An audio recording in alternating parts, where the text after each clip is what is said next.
Good evening, నేను Vamshi. Welcome to ground report. Rayachoti terror files యావత్ దేశాన్ని భయాందోళనకు గురి చేస్తున్నాయి. ఉగ్ర కార్యకలాపాలకు అడ్డాగా మారిందన్న నిజాన్ని తెలుసుకుని షాక్ అవుతున్నారు అక్కడి జనం. 25 ఏళ్లుగా ప్రజలతో మమేకమై ప్రజల మధ్య సాన్నిహిత్యం పెంచుకున్న వారే కుట్రలు చేశారని తెలుసుకుని అవాక్కవుతున్నారు. టెర్రర్ క్యాంప్ ఏర్పాటు చేసిన అబూబాకర్ సిద్దికి, మహమ్మద్ అలీ అనే ఇద్దరు ఉగ్రవాదులను కఠినంగా శిక్షించాలని రాయచోటి ప్రజలు డిమాండ్ చేస్తున్నారు. మన్సూర్ అలియాస్ మహమ్మద్ అలీ స్థానికంగా బట్టల దుకాణం నిర్వహించడంతో వస్త్ర దుకాణాల యజమానులు సైతం భయభ్రాంతులకు గురయ్యారని స్థానికులు చెప్పుకొస్తున్నారు. ఇక అబూబాకర్ సిద్దికి ఏకంగా ఒక ఉర్దూ ఉన్నత పాఠశాల ఎదురుగా స్వీట్ షాప్ నిర్వహిస్తున్నాడు. షాపును కేంద్రంగా చేసుకుని ఉగ్ర కార్యకలాపాలతో పాటు పలు రకాల బాంబులు తయారు చేసుకోవడం రాయచోటి ప్రజలను దిగ్భ్రాంతికి గురిచేసింది. ఇలాంటి కరుడుగట్టిన ఇద్దరు ఉగ్రవాదుల అరెస్టు కలకలంపై మరింత సమాచారం మా కరెస్పాండెంట్ శ్రీనివాస్ అందిస్తున్న గ్రౌండ్ రిపోర్ట్ లో చూద్దాం.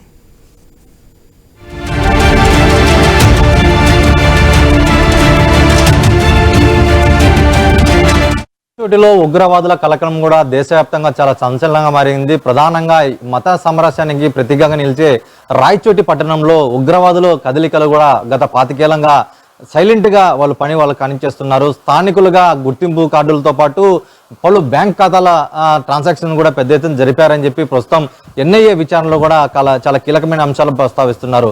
ఇందులో ప్రస్తుతం రాయచోటి ఉగ్రవాదుల కదలిక మీద రాయచోటి ప్రజలు ఏమనుకుంటున్నారు? ఎందుకంటే ఓ రకంగా ఉగ్రవాదుల కదలికలు, ఉగ్రవాదులు భారీ ఎత్తున ఏదైతే ఐఈడి బాంబుల తయారీలో సామాగ్రి పెద్ద ఎత్తున కూడా లభ్యమైనట్టు తెలుస్తుంది. ప్రస్తుతం రాయచోటి ప్రజలు ఈ ఉగ్రవాదుల మీద, ఉగ్రవాద కదలికల మీద ఎన్ఐఏ అధికారులు తీసుకున్నటువంటి చర్యల మీద ఏమనుకుంటారు? వాళ్ళ మాటలు అడిగి తెలుసుకునే ప్రయత్నం చేద్దామని. మీరు చెప్పండి, రాయచోటి కడప జిల్లాలో, ఉమ్మడి కడప జిల్లాలో మత సామరస్యానికి మొదటగా నిలిచే సెగ్మెంట్ ఏదన్నా నియోజకవర్గం ఉందంటే అది రాయచోటి. రాయచోటి పట్టణంలో ఇటు హిందూ పండగ కానీ, ఇటు ముస్లిం పండగ కానీ, ఏదైనా కానీ ఒకరికొకరు విషయం చెప్పుకుంటూ చాలా మత సామరస్యానికి చాలా అన్నదమ్ముల్లాగా ఉండేది. ఇటువంటి అడ్డాలో ఎందుకు ఉగ్రవాదుల కదలిక మీద మీరు ఏ విధంగా భావించవచ్చు దీన్ని? ఐనిస్ వారికి స్వాగతం. ముఖ్యంగా రాయచోటి మండలంలో దాదాపు ఒక 300 గ్రామాలు ఉన్నాయి. ఇక్కడ ఉపాధి కొరకు చాలామంది గల్ఫ్ వెళ్ళి ఉన్నారు. ప్రశాంతమైన వాతావరణంలో ఇటువంటి చోట ఉండడం వల్ల బయటపడకుండా ఉండవచ్చిన ఉద్దేశంతో కూడా వచ్చి ఉండవచ్చు.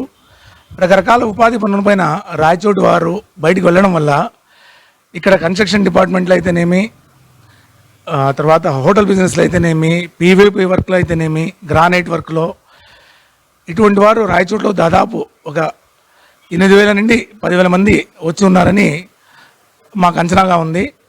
కాబట్టి ఇంతమందిలో కలిసిపోయి ఏమైనా చేయవచ్చనే ఉద్దేశంలో కూడా వచ్చి ఉండవచ్చు.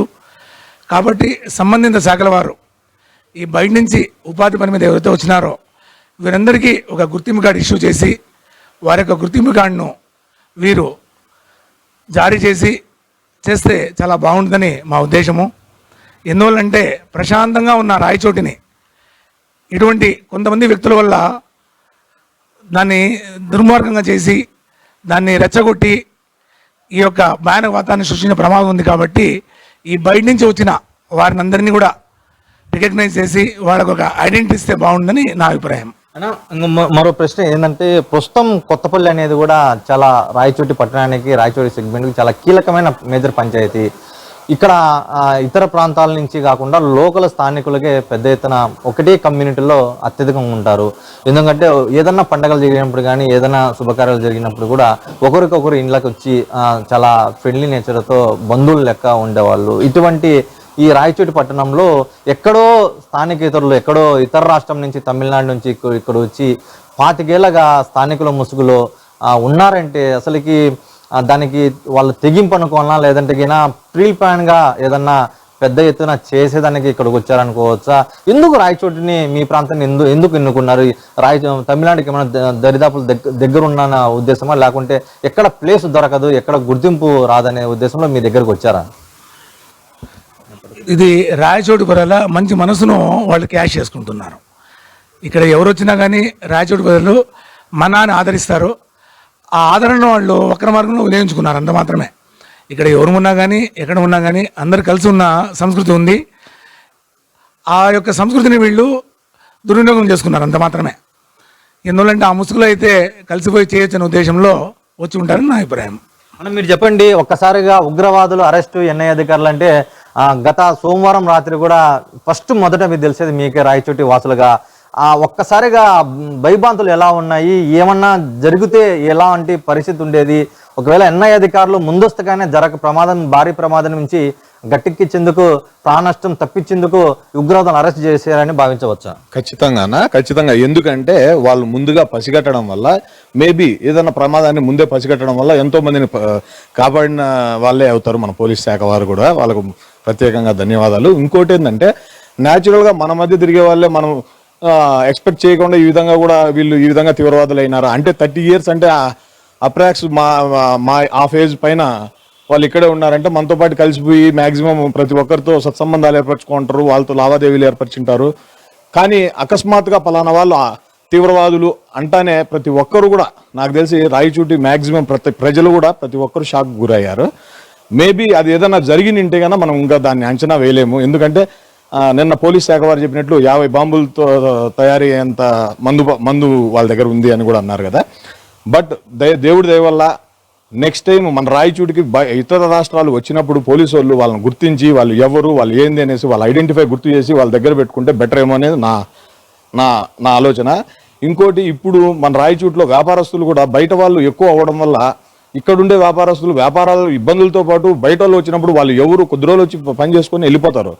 వాళ్ళు వీళ్ళతో సంబంధాలు పెట్టుకోవడం వల్ల అన్నోన్ పర్సన్స్, మామూలు నార్మల్ కామన్ పర్సన్స్ కూడా ఇబ్బందులు పడే ఛాన్సెస్ కూడా ఉన్నాయి. బట్ వాళ్ళు ఎందుకు వస్తాను వాళ్ళ ఐడెంటిఫై అయ్యిందని వాళ్ళ మనసులో ఏ పుట్టలో ఏ పాముందో ఎవరికీ తెలియదు. మేబీ వాళ్ళు మంచి వాళ్ళే అనుకుంటాం, బట్ ఇప్పుడు బయటపడింది తీవ్రవాది అని అందరం ఆశ్చర్యం గురి అయినట్టే కదన్నా. రేపొద్దున ఇట్లాంటివి జరగకుండా పోలీస్ శాఖ వారు కానీ దానికి సంబంధిత అధికారులు కూడా మంచి దానిపై కొద్దిగా చర్యలు తీసుకొని బయట వాళ్ళు వచ్చేటప్పుడు వాళ్ళని ఎవరు ఏమి అనేది వాళ్ళని గుర్తించి చూసుకుంటే బెటర్ అనేది నా ఒపీనియన్ అన్న.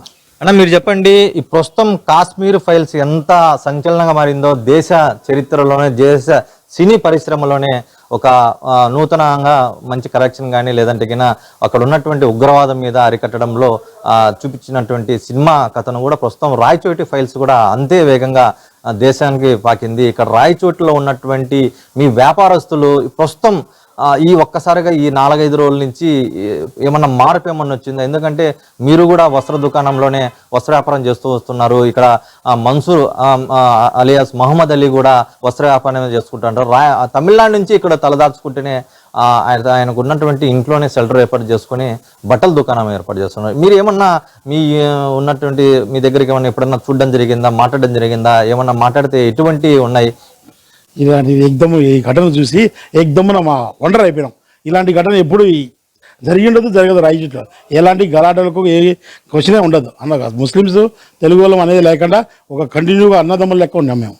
ఇలాంటి ఘటనలు ఇలాంటివి అంటే ఏకదమ్మున ఒకసారి రాయచోటి అనేది ఉలిక్కిపడినది అయిపోయింది. ఒక సినిమా చూసి ఏదో ఆహా సినిమా ఇంత హిట్గా ఉందని న్యూస్ ఛానల్కి వెళ్ళిపోయింది. ఇలాంటి గలాటలు ఎప్పుడు మేము సంకోచించాలా. మేము కూడా 25 ఏళ్ళు ఇండస్ట్రీ ఇక్కడే బట్టల షాపులో ఉంటున్నాం. ఇలాంటి వ్యక్తి అనేది మనకు కూడా తెలియదు.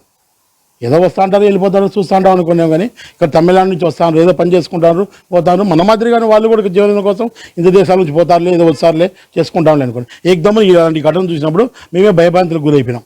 ఓమన్ బీచర్లో ఇలాంటి ఘటన ఉందా, ఇలాంటిది ఉందా అనేది ఏకదమ్మ వండర్ అయిపోయినాం. ఇలాంటి ఘటనలు తీసుకోకుండా పోలీసు వాళ్ళు కొంచెం సహకరించాలని మనస్ఫూర్తిగా కోరుకుంటున్నాను. అంటే ప్రస్తుతం ఈ ఏదైతే బిజినెస్ పరంగా చూసుకోవచ్చు, ఏదన్నా మీ దగ్గరకు వచ్చి బట్టలు పెద్ద ఎత్తున లాట్ తీసుకోబడి వాళ్ళు అమ్ముకోవడం ఇట్లా ఏమన్నా చేశారా? మీరు ఎప్పుడైనా మాట్లాడే వాళ్ళతో? మాట్లాడమంటే మామూలుగా కేర్ఫుల్గా ఒకసారి వచ్చాడు అక్కడికి, మామూలుగానే వచ్చాను పోతాను అనుకున్నాము. ఇంతటి ఆకృతి అనేది మనకేమి అర్థం కావడంలే. ఇంతట్లో ఉంటుందని క్వశ్చన్ ఏమి ఉండదు. మామూలుగా అందరూ వచ్చినట్టు షాప్కి వస్తాడు, వెళ్ళిపోతాన్నారు. మామూలుగానే ఏదో తీసుకుంటానే వెళ్ళిపోతానే అనుకున్నాము. కానీ ఇంత తర్వాత ఇంత అనేది మనకి ఎక్స్పెక్ట్ చేయలేకపోయినాము. ఇంత తోడు అనేది మనకు కూడా ఏం తెలియకపోయా. బయట వాళ్ళు అనేది ఇలాంటి ఉంటుంది అనేది మనకు కూడా ఇప్పుడు ఉంటుంది. ఇవి పక్కగా తమిళనాడు వాళ్ళు కానీ ఎవరైనా వచ్చారో కేర్ఫుల్ తీసుకోవాలని మా మనవి. అంటే ప్రస్తుతం సినిమాలో చూపించే ఉగ్రవాదులు చాలా కఠినంగా ఉంటారు, మనసు కూడా చాలా కఠినంగా ఉంటుంది, మాట తీరు కఠినంగా ఉంటుంది అంటారు. మీరేమో మన్సూర్తో మాట్లాడినారంటారు. ఆయన మాటలు ఏ విధంగా ఉన్నాయి, ఆయన వ్యక్తిత్వం ఏ విధంగా ఉంది? ఈ కోణంలో ఉండాలని మేము అనుకోలేనా. మంచి మామూలుగానే వస్తాడు, మామూలుగా మాట్లాడుతున్నాడు. ఈ కోణంలో ఉండాలని మేమే ఊహించలే. ఇలాంటి మనిషి అనేది మేమే పక్కన ఉండే ఈ ఒంటరి అయిపోతాను. ఇలా ఉంటుందా అనేది ఎప్పుడే ఇలాంటి గలాటను చూసే వాళ్ళం కాదు, ఎక్కడ చేసిన వాళ్ళం కాదు.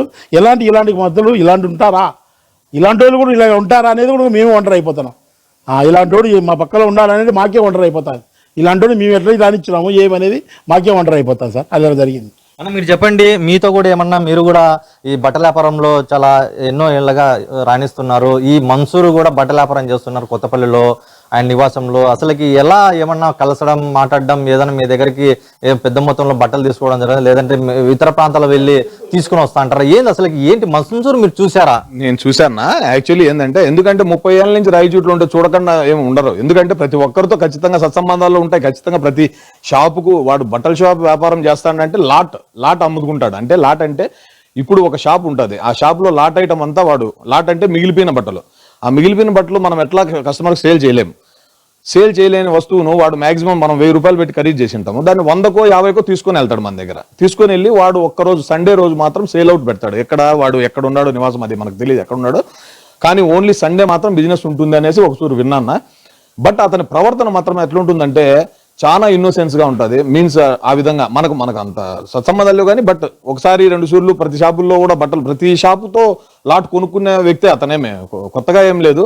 కొనుక్కునే వ్యక్తే లాట్ తీసుకొని వెళ్తాడు. బట్ ఎప్పుడు కూడా ఎవరితో కూడా ఏమి దుర్భాష ఆడేది అట్లాంటివి అయితే లేవు. ఒకసారి మేమేందంటే, మేము అసోసియేషన్ తరఫున బయట వాళ్ళని మేము మాట్లాడిన తర్వాత ఏం చేసినామంటే, అవుటర్స్ రావడం వల్ల మాకు గుర్తింపు లేనప్పుడు గుర్తింపు ఉండే వాళ్ళని పెట్టుకుంటాము, బయట వాళ్ళని మేము పంపిస్తున్నాము. ఎందుకంటే అవుటర్స్ వచ్చి షాపులు పెడతాంటే మాకు కూడా వ్యాపారాలు దెబ్బతింటాయి, వ్యాపారాలు లేవు, తగ్గిపోయినాయి, బతికేదానికి కష్టంగా ఉంది. అంటే నేను ఎట్లా పోతాను బయటికి, నా దగ్గర ఆధార్ కార్డు ఉంది, నేను ఇక్కడే పెళ్లి చేసుకున్నానని దౌర్జన్యంగా కూడా మాట్లాడడం జరిగింది.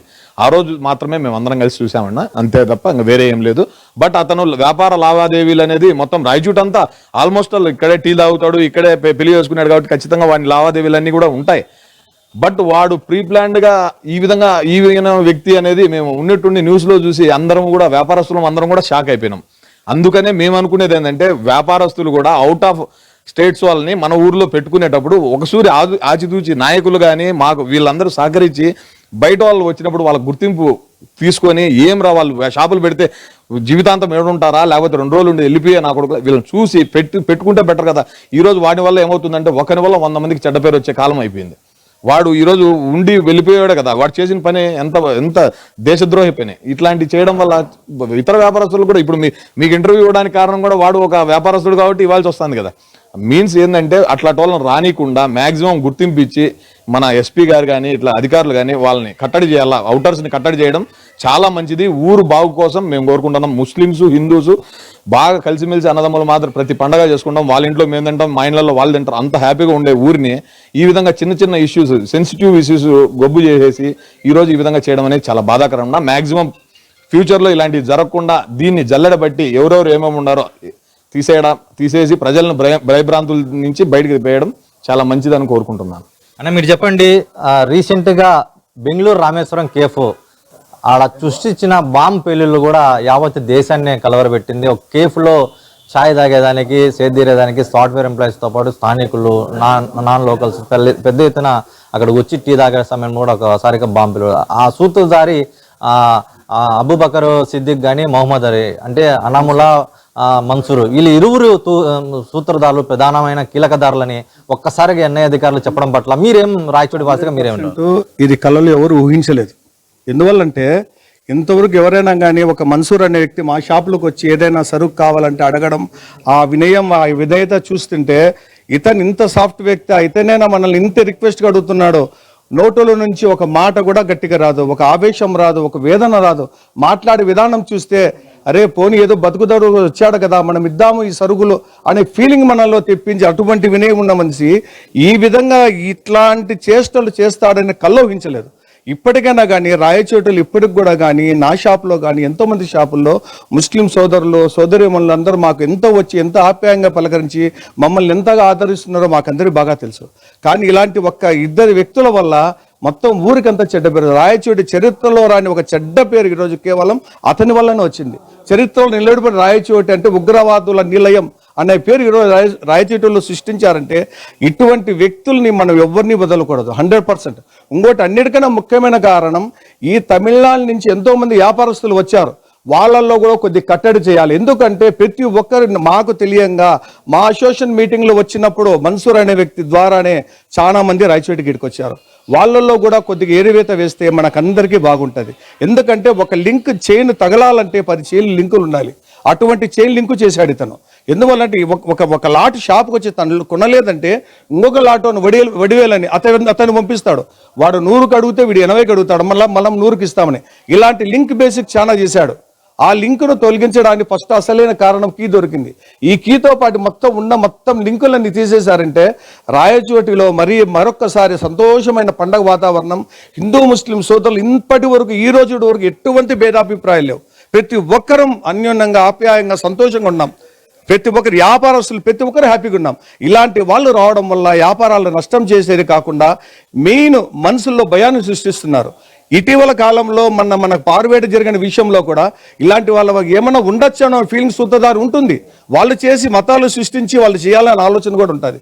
కాబట్టి మనం దయ్యం ఉంచి ఇట్లాంటి వాళ్ళని పూర్తిగా ఎరివేసి రాయచోటులు అందరం కలిసి అన్యోన్యంగా ఆనందంగా ఉండాలని నేను కోరుకుంటున్నాను. నేను చూశారు కదా, ప్రస్తుతం ఏదైతే దేశవ్యాప్తంగా రాయచోటి ఫైల్స్ ఎంత అల్లకొల్లారం చేస్తుందంటే ఇద్దరు ఉగ్రవాదులే దానికి ప్రధాన కారణం అని చెప్పి ప్రస్తుతం రాయచోటి ప్రజలు, రాయచోటి వ్యాపారస్తులు కూడా భయాందోళన చెందుతున్నారు. ఏంటంటే తమ వద్దనే వాళ్ళు బేరాలాడి ఒక వస్తువు ఒక రేటు చెప్తే లేదు అని బేరాలాడి 100 రూపాయల వస్తువును కూడా దాదాపు 60 రూపాయలకు తీసుకెళ్లి తమను ఎంత అమాయకంగా ఉన్నాడో, ఎంత అమాయకంగా మెలిగాడో, ఎంత అమాయకంగా బిజినెస్ చేస్తున్నాడో మాకు ఇప్పుడు అర్థమవుతుంది.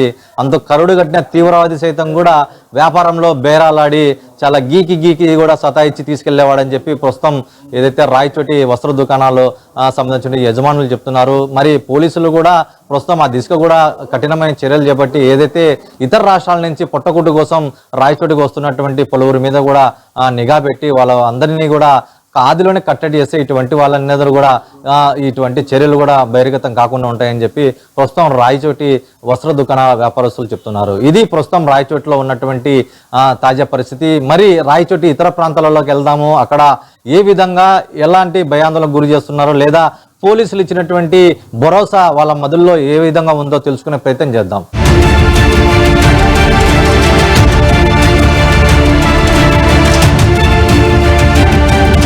పోలీసు వాళ్ళు వీళ్ళని పట్టుకోక ముందు ఏమవుతలేదు, పట్టుకున్న తర్వాత ఇప్పుడు అర్థమవుతుంది మేము ఎంత డేంజర్లో ఉన్నాం. ఇన్ని రోజులు ఇంత డేంజర్లో మాకు ఈ పోలీసు వాళ్ళ వల్ల కొంచెం మేలే జరిగింది.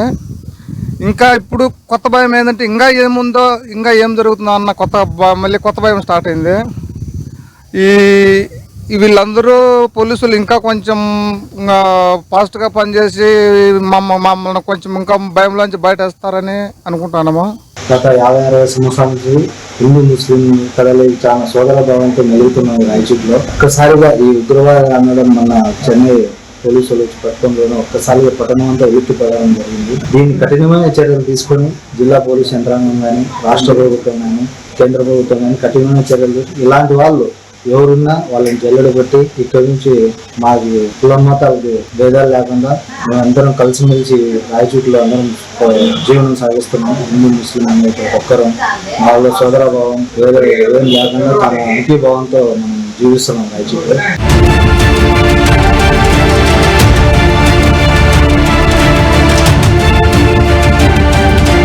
రాయచోటి పట్టణంలో ఏదైతే ఉగ్రవాదుల కదలిక మీద ప్రస్తుతం చాలా సంచలనంగా మారిందో అదే ప్రాంతంలో మనం ఉన్నాం. ఏదైతే మన్సూర్ అలియాస్ మహమ్మద్ అలీ ఇంటి వద్ద మహబూబ్ నగర్ వీధిలో ప్రస్తుతం ఇక్కడ ఉన్నటువంటి పరిస్థితులు కూడా మనం వివరించే ప్రయత్నం చేద్దాం. ఇక్కడ ఉన్నటువంటి ఈ మన్సూర్ ఇంటి వద్ద కూడా ప్రస్తుతం పోలీసులు కూడా పహారా కాస్తున్నారు. ఏదైతే ఎన్ఐ అధికారులు వాళ్ళని ఇరువురు ఉగ్రవాదులను కూడా లిఫ్ట్ చేసి తమిళనాడు తరలించేనప్పటి నుంచి కూడా ప్రస్తుతం అప్పటి నుంచి కూడా ఏదైతే అన్నమయ్య జిల్లా పోలీసులు కూడా పహారా కాస్తున్నారు. ఎప్పటికప్పుడు జిల్లా ఎస్పీ విద్యాసాగర్ నాయుడు కూడా అబ్జర్వేషన్ చేస్తున్న పనిలో ఉన్నారు. ప్రస్తుతం ఇప్పటికే 2-3 సార్లు కూడా ఈ ఇంటిలోనే పలు కీలకమైనటువంటి పత్రాలు కానీ లేదంటే ఏదైతే బాంబు పేలులకు సంబంధించినటువంటి కీలకమైన సామాగ్రితో పాటు ఇతర అంశాలకు సంబంధించినటువంటి పలు కీలకమైనటువంటి అన్ని సీజ్ చేయడం జరిగింది. ప్రస్తుతం ఇదే నేపథ్యంలో ఏదైతే ఎన్ఐ అధికారులు కూడా ఇప్పటికే కూపీలాగే ప్రయత్నం చేస్తున్నారు. ఈ ఇంటి పరిసర ప్రాంతాల దగ్గర నుంచి కూడా దాదాపు ఇక్కడ ఉన్నటువంటి వీధి మొత్తం చూడొచ్చు. ఇక్కడ ఉన్నటువంటి వీధిలో మహబూబ్ నగర్ వీధి, ఇక్కడ ఉన్నటువంటి వీధి మొత్తం కూడా ఒకసారిగా అలజడి సృష్టించదని చెప్పవచ్చు. ఎందుకంటే మన ఇళ్ల మధ్యనే మనతో స్థానికులుగా ఈ ఉగ్రవాద కార్యకలాపాలు సాగించారా గత 25 ఏళ్ళుగా అనేది కూడా చాలా సంచలనంగా మారింది. రాయచోటి పట్టణంలో ఎన్నెలు లేని విధంగా మత సామరస్యానికి ప్రతీకగా నిలిచే రాయచోటి పట్టణం ప్రజలు కూడా తీవ్రంగా భయాందోళనకు గురవుతున్నారు. ప్రస్తుతం ఇక్కడ ఇల్లు ఏదైతే మన్సూర్ అలియాస్ మహమ్మద్ అలీ నివాసం ఇది. దాదాపు అంటే పైన వేరే వాళ్ళు ఉన్నారు, కిందనే నివాసం ఉంటున్నారు. దాదాపు వాళ్ళకు పిల్లలు కూడా లేనట్టు తెలుస్తుంది. ఇక్కడే ఆయన వేగంగా ఇక్కడ ఉన్నటువంటి కూతవేటు దూరంలోనే దాదాపు అక్కడ కనిపిస్తున్నటువంటి అక్కడ మరో షెల్టర్లో బట్టల దుకాణం కూడా నిర్వహిస్తుంటే వాడని తెలుస్తుంది. ఇక్కడ ఉన్నటువంటి ప్రతి స్థానికులు కూడా ఒక రకమైనటువంటి చాలా తీవ్ర భయాందోళనకు గురి చేస్తుందని చెప్పవచ్చు. అయితే ఇక్కడ మన్సూర్ ఎందుకు పేరు మార్చుకొని మహమ్మద్ అలీగా ఇక్కడ చలామణి అవుతున్నారు అనేది కూడా చాలా ఆసక్తికరంగా మారింది. ఎందుకంటే వాళ్ళకు ఉన్నటువంటి ప్రస్తుతం ఆధార్ కార్డులు, ఓటర్ ఐడి, బ్యాంక్ పాస్బుక్లు కూడా ప్రస్తుతం అక్కడ ఎవరు ఎక్కడ వచ్చారు, ఫేక్ సర్టిఫికేట్లు పెడితే ప్రస్తుతం వాటిని ఎందుకు అధికారులు గుర్తించలేకపోయారని కూడా చాలా ప్రశ్నలు కూడా ఉత్పన్నమవుతున్నాయి. ప్రస్తుతం ఎన్ని అధికారులు ఇప్పటికీ వాళ్ళని రిమాండ్కి తీసుకొని వాళ్ళని ప్రస్తుతం పోలీసు అదుపులో తీసుకొని వాళ్ళు కూడా విచారిస్తున్నారు. ఇక్కడ ఉన్నటువంటి ఏదైతే మన్సూర్ అలియాస్ మహమ్మద్ అలీ కూడా ప్రస్తుతం ఈ బట్టల దుకాణం నిర్వహించేవాడని తెలుస్తుంది. అయితే దాదాపు ఏదైతే బట్టల దుకాణం ఒక వ్యాపారం చేయాలన్నా ఒక బిజినెస్ చేయాలన్నా కూడా ప్రస్తుతం రోజు 24 గంటలు కూడా వాళ్ళు కష్టపడితే కానీ డబ్బు సంపాదించలేని పరిస్థితి ఉంటుంది. అయినప్పటికీ కూడా ఇక్కడ మన్సూర్ కేవలం వారంలో కేవలం ఆదివారం మాత్రమే ఇక్కడ షెల్టర్ ఓపెన్ చేసి బట్టలు, చీరలు అలాగే ఇతర వస్తువులు కూడా వస్త్రాలు కూడా అమ్మేవాళ్ళని చెప్పి తెలుస్తుంది. అయితే వారానికి ఒకసారి ఆదివారం మాత్రమే ఎందుకు అమ్మాల్సి వస్తుంది? దీని వెనక పక్క ఏదన్నా భారీ కుట్ర ఏమైనా దాగుందా, లేదంటే ఉగ్రవాద కుట్రలో ఇతర కార్యకలాపాలు లేదంటే చేసేందుకే ఈ చీరల బిజినెస్, చీరల వ్యాపారం లేదంటే వస్త్ర దుకాణాన్ని ఏర్పాటు చేసుకునే అనేది కూడా చాలా ప్రశ్నలు కూడా బలంగా వినిపిస్తున్నాయి. అయితే ఇక్కడ ఉన్నటువంటి ఈ షెల్టర్లోనే ప్రస్తుతం మహమ్మద్ అలీ కూడా తీవ్రంగా ఈ బట్టల దుకాణం నిర్వహించేవారు. కేవలం నెలకు 4 వారాలు అంటే 4 రోజులు మాత్రమే ఈ షెల్టర్ ఓపెన్ చేసి ఇక్కడ ఉన్నటువంటి స్థానికులకి ఏదైతే బల్క్గా ఇతర ప్రాంతాల నుంచి కూడా తీసుకొని వచ్చి ఇక్కడ చాలా తక్కువ అమౌంట్కు ఆ చీరలు కూడా అమ్మేవాళ్ళని చెప్పి ప్రస్తుతం స్థానికుల నుంచి చెప్తూ వస్తున్నారు. అయితే ఎందుకు అమ్ముతున్నాడు, ఎక్కువ రేటుకు ఖరీదైన చీరలను, ఖరీదైన వస్త్రాలను ఎందుకు తక్కువ రేటుకు అమ్ముతున్నారనేది కూడా అంతు చిక్కడం లేదు. తన కార్యక్రమాలు, తన కార్యకలాపాలు దృష్టిలోనే ప్రస్తుతం ఉగ్రవాద ఈ శిబిరాలు, ఉగ్రవాదకు కార్యకలాపాలకు ముసుగులో ఈ వస్త్ర వ్యాపారం నిర్వహించేవారు అనేది కూడా చాలా ఆసక్తిగా మారింది. మరి ఎన్ఐ అధికారులు ఇప్పటికే అదుపులో తీసుకోవడం తమిళనాడులో విచారిస్తున్నట్టుంది తెలుస్తుంది. ఇప్పటికే ఏదైతే దక్షిణాది రాష్ట్రాల్లో ఇప్పటికే దాదాపు 8 పైగానే బాంబు పేలుల కేసులో పూర్తిగా కీలక సూత్రధారులుగా తెలుస్తుంది. మరి ప్రస్తుతం ఏదైతే మన్సూర్ అలియాస్ మహమ్మద్ అలీ ఇంటి పరిసర ప్రాంతాల్లో అక్కడ వీధిలో ఉన్నటువంటి తాజా పరిస్థితి కూడా చూపించే ప్రయత్నం చేస్తున్నాం. మరి అబు బకర్ సిద్దికి ఇల్లు ఎలా ఉంది, అక్కడ ఉన్నటువంటి పరిస్థితులు ఏ విధంగా ఉన్నాయో కూడా మనం చూపించే ప్రయత్నం చేద్దాం.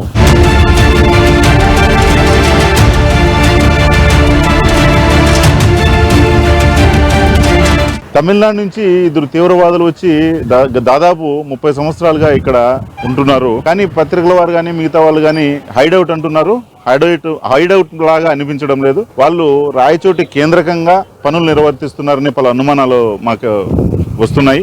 అన్ని పేలుడు పదార్థాలు, అంత హైటెక్ సామాగ్రి, ఒక వాకీ టాకీలు అయితేనేమి, హ్యాకింగ్ సామాగ్రి అయితేనేమి, అంత సాహిత్యం అయితేనేమి ఇక్కడ దొరకడం అనేది పలు అనుమానాలకు తావిస్తుంది. స్థానికంగా ప్రజలు అయితేనేమి మిగతా అందరూ కూడా చాలా భయాందోళనకు గురవుతున్నారు. రాయచోటిలో ఇన్నేళ్లుగా ఉన్న వీళ్ళకి ఆధార్ కార్డులు అయితేనేమి, రేషన్ కార్డు అయితేనేమి, ఓటర్ కార్డులు అయితేనేమి నకిలీ పేర్ల మీద పొందారు. సాధారణంగా స్థానికులైన చాలా మందికి కూడా ఇవి పొందడం చాలా కష్టంగా ఉంది. కానీ వీళ్ళకి మాత్రం అత్యంత సులభంగా దొరుకుతున్నాయి. ఇక్కడి నుంచి కార్యకలాపాలు నిర్వహించిన తీవ్రవాదులు ఎవరైతే ఉన్నారో వీళ్ళు చీరల వ్యాపారాన్ని కేవలం ఒక సాకుగా మాత్రమే చూసుకున్నారు.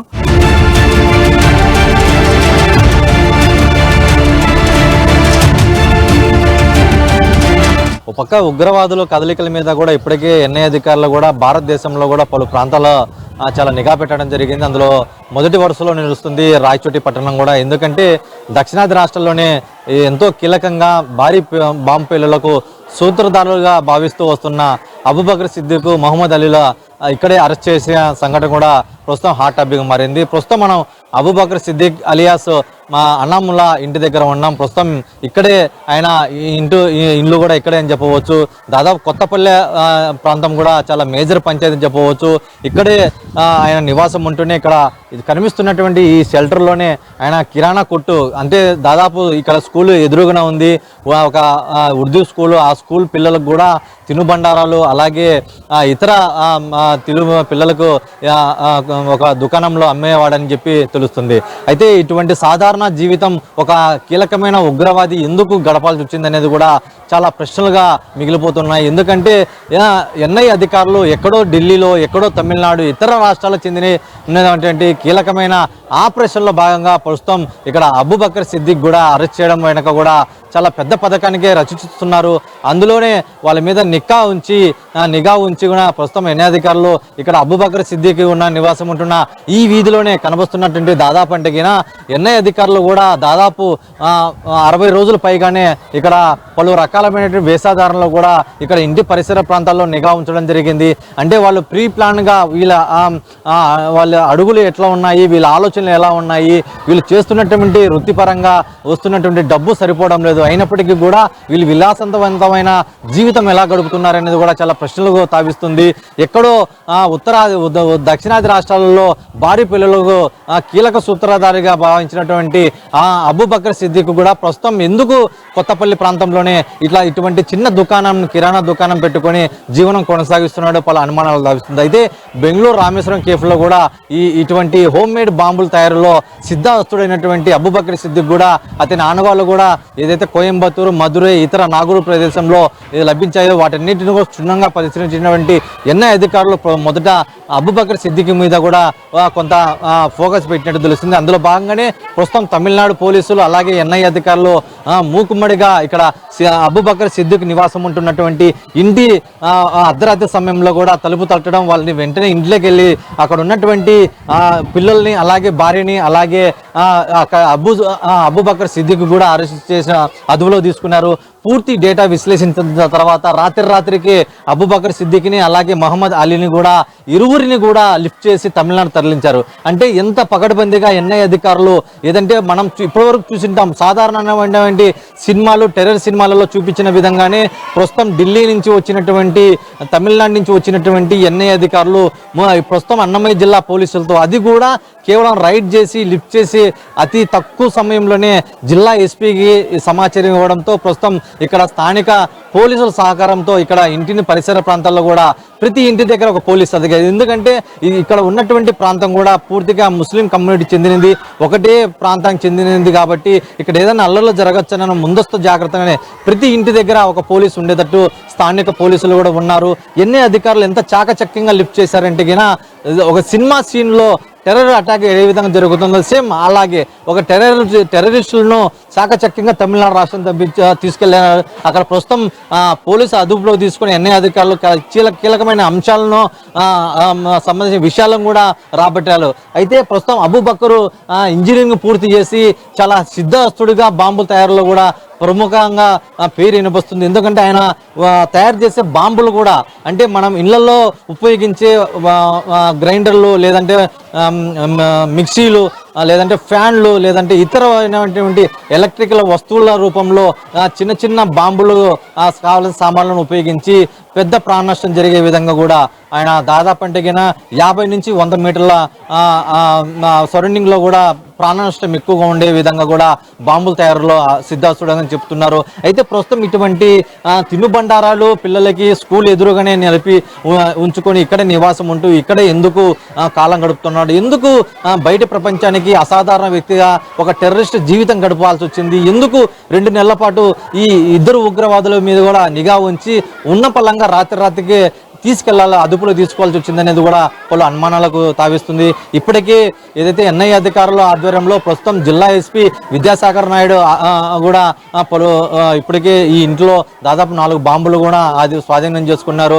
2 రోజుల క్రితం కూడా నిర్మాణ ప్రదేశంలో కూడా ఆక్టోపస్ ఆధ్వర్యంలో కూడా వాటిని నిర్వీర్యం చేసి బ్లాస్టింగ్ కూడా చేయడం జరిగింది. అంటే ప్రాణ నష్టాన్ని తప్పించే దిశగా కూడా ప్రస్తుతం ఏదైతే అన్నమయ్య జిల్లా పోలీసులతో ఎన్ఐ అధికారులు భారీ ప్రణాళికను రచించినటువంటి ఈ ఉగ్రవాదుల చెర నుంచి కూడా భారతదేశ పౌరులను కూడా రక్షించారనేది కూడా చాలా ఆశ్చర్యం కలిగిస్తుంది. ఎందుకంటే ఇప్పటికే పహల్గామ్ దాడి ఎంత తీవ్రంగా ప్రతి భారతీయుడు, ఎక్కడ భారతీయుడు విదేశాల్లో కాదు ప్రపంచ దేశాల్లో ఎక్కడున్నా కూడా పహల్గామ్ దాడి జరిగినటువంటి టూరిస్టుల మీద దాడి కూడా ప్రతి భారతీయుడు వ్యతిరేకించాడు. అక్కడ అసాధారణమైనటువంటి పౌర రూపంలో ప్రస్తుతం ఉగ్రదాడి జరిగిందో వాటిని ప్రతి భారతీయుడికి వ్యతిరేకించారు. వాళ్ళందరికీ కుటుంబాలకు, మృతుల కుటుంబాలకు సానుభూతి తెలిపారు, అండగా నిలిచారు. అటువంటిది మరొకటి జరగకుండా ఉండేందుకే ప్రస్తుతం ఎన్ఐఏ అధికారులు కూడా ప్రస్తుతం కొత్తపల్లిలో నివాసం ఉంటున్నటువంటి ఈ అబూబకర్ సిద్దిక్ అలియాస్ అనాములా పేరు మార్చుకొని ఆధార్ కార్డులు తీసుకొని ఓటర్ ఐడి తీసుకొని బ్యాంక్ పాస్ పుస్తకాలు తీసుకొని, అంటే ఇతడు అజ్ఞాతంలోనే ఉంటూనే ఎందుకు ఇటువంటి బాంబు తయారులో ఈ ఇంటిలో పని ప్లాన్గా పెట్టుకున్నాడు అనేది కూడా వాళ్ళ అనుమానం దావిస్తుంది. అతని అడుగుజాడలు ఇక్కడ చుట్టుపక్కల కూడా ఎటువంటి కూడా మీరు పోలీసులకు సహకరిస్తారా లేదా అనేది కూడా చాలా ప్రశ్నలు కూడా ప్రశ్నార్థంగా మారింది. ప్రస్తుతం అబూబకర్ నివాసించినటువంటి ఈ ఇంటి పరిసర ప్రాంతాల్లోనే ఇక్కడ కనిపించవచ్చు ఎదురుగా ఉన్నటువంటి జిల్లా పరిషత్ ఉర్దూ ఉన్నత పాఠశాల అని చెప్పవచ్చు. ఇక్కడే ఒక 2 నెలల క్రితం కూడా ఒక టీచరు కూడా ప్రస్తుతం ఇక్కడ స్టూడెంట్స్ తీవ్రంగా గాయపరిచి అతని మరణానికి కారణమైనది అప్పట్లో 3 నెలల క్రితం కూడా అప్పట్లో పెద్ద సంచలనంగా మారిందని చెప్పవచ్చు. అయితే ప్రస్తుతం ఉన్నటువంటి ఈ ఉర్దూ పాఠశాల ఎదురుగానే ఇక్కడ నివాసం ఉంటూనే అబూబకర్ సిద్దిక్ కూడా ప్రస్తుతం ఇక్కడ ఆగడాలు కూడా పెద్ద ఎత్తున కొనసాగిస్తూ వస్తున్నారు. అయితే ఇక్కడ ఎన్ఐఏ అధికారులకు పూర్తి డేటా వచ్చిన తర్వాతనే ప్రస్తుతం వాళ్ళని ఇరువురిని లిఫ్ట్ చేసి మరి ఇతర ప్రాంతాల్లో కూడా ఏదైతే బాంబు దాడులకు జరగకుండానే ఆదిలోనే అడ్డుకట్ట వేశారని చెప్పవచ్చు. ఇప్పటికీ జరగడానికి నష్టం జరిగిపోయింది. వాళ్ళైతే 25 ఏళ్ళుగా ఒక టెర్రరిస్టులకు దూరంగా ఉంటూనే వాళ్ళు టెర్రరిస్ట్ అటాకులు కూడా సన్నద్ధమవుతున్న తరుణంలో ప్రస్తుతం భారతదేశ పౌరులు కూడా ప్రశాంతమైన వాతావరణంలో జీవించేందుకు కూడా ప్రస్తుతం ఎన్ఐఏ అధికారులు ఆ దిశగా చేసిన చర్యలు కూడా మంచి ఫలితాలు ఇచ్చినాయని చెప్పి భావించవచ్చు. ఇది కొత్తపల్లిలోని అబూబకర్ సిద్దిక్ ఇంటి వద్ద ఉన్నటువంటి తాజా పరిస్థితి. మరి ఇప్పటిదాకా ఏదైతే రాయచోటిలో ఉగ్రవాదుల కార్యకలాపాలు, ఉగ్రవాదుల అరెస్టు యావత్ దేశాన్ని కూడా కలవరపెడుతున్నాయి. ప్రస్తుతం చూశారు కదా, రాయచోటి పట్టణంలో కూడా చాలా ప్రశాంతమైన, చాలా మత సామరస్యానికి ప్రతీకగా మరోమారు నిలిచేందుకు కూడా ఇక్కడ ఉన్నటువంటి ఉగ్రవాద చర్యల నుంచి కూడా వాళ్ళు తమ రక్షించుకునేందుకు పోలీసులు కూడా పకడ్బందీగా చర్యలు చేపడుతున్నారు. ఇక్కడ ఉన్నటువంటి ఇతనికి ఉగ్రవాదులకు సంబంధించినటువంటి స్లీపర్ సెల్స్ కూడా అలాగే ఇప్పటికీ 50 మంది అబ్జర్వేషన్ పెడుతున్నారు. ఇప్పటికీ 50 మంది వీళ్ళ ఇరువురు ఉగ్రవాదులతో పరిచయం ఉన్నటువంటి సంబంధాలు ఉన్నటువంటి 50 మంది అనాధికారిగా వ్యక్తులు కూడా అజ్ఞాతం ఉన్నట్టు తెలుస్తుంది. ఇప్పటికే వీళ్ళ సన్నిహిత బంధువులు, సన్నిహితమైనటువంటి స్నేహితులు కూడా ఇప్పటికే కడపకు తరలించి పోలీసులు కూడా ఇంట్రాగేషన్ చేస్తున్నారు. వీళ్ళు 25 ఏళ్ళుగా ఎటువంటి స్నేహం ఉండింది, ఎటువంటి టూర్లు చేశారు. ఎందుకంటే అబూబకర్ సిద్దిక్ కూడా ఇప్పట్లో ఈ 25 ఏళ్లలో కూడా ఒకసారి ఫారెన్ కూడా వెళ్ళొచ్చారని చెప్తుంది. ఈ ఫారెన్ టూర్ ఏం చెప్తుంది అనేది కూడా ఎన్ఐఏ అధికారులు పూర్తిగా బట్టబయలు చేయనున్నది. ఎందుకంటే వాళ్ళ దగ్గర లేని డేటా లేదు. అబూబకర్ సిద్దిక్ అలాగే మహమ్మద్ అలీ సంబంధించినటువంటి పిన్ టు పిన్ పూర్తిగా అప్డేట్ ఉంది. ఎందుకంటే ఎల్కే అద్వానీ మీద మదురైలో ఏదైతే పైప్ బాంబ్ జరిగిందో అప్పటి నుంచి కూడా ఫుల్ ఫోకస్ పెట్టినట్టుంది. దాదాపు 25 ఏళ్ళుగా వీళ్ళు అజ్ఞాతంలో ఉన్నారో, అజ్ఞాతం ఎందుకు ఉంటున్నారో మోటో తెలుసుకునే ప్రయత్నంలోనే దాదాపు వీళ్ళు 4 నెలల నుంచి వీళ్ళ చర్యల మీద కూడా పూర్తిగా ఫోకస్ చేసినట్టుంది. ప్రస్తుతం ప్రశాంతమైన వాతావరణం కనిపిస్తున్నట్లు రాయచోటి ప్రజలు చెప్పుకో వస్తున్నారు. మరి ఇప్పటికీ జిల్లా ఎస్పీ విద్యాసాగర్ నాయుడు కూడా అందుకు ప్రజలకు కూడా శాంతపరమైనటువంటి అంశాల విషయంలో కూడా పూర్తిగా పోలీసులు బందోబస్తు కల్పిస్తామని చెప్పి ఆయన కూడా ఇప్పటికే చెప్పడం జరిగింది. ఇది ఇక్కడ ఉన్నటువంటి రాయచోట్ల ఉగ్రవాదుల కార్యకలాపాలు, ఉగ్రవాదుల ఇళ్ల దగ్గర తాజా పరిస్థితి. Vote studio.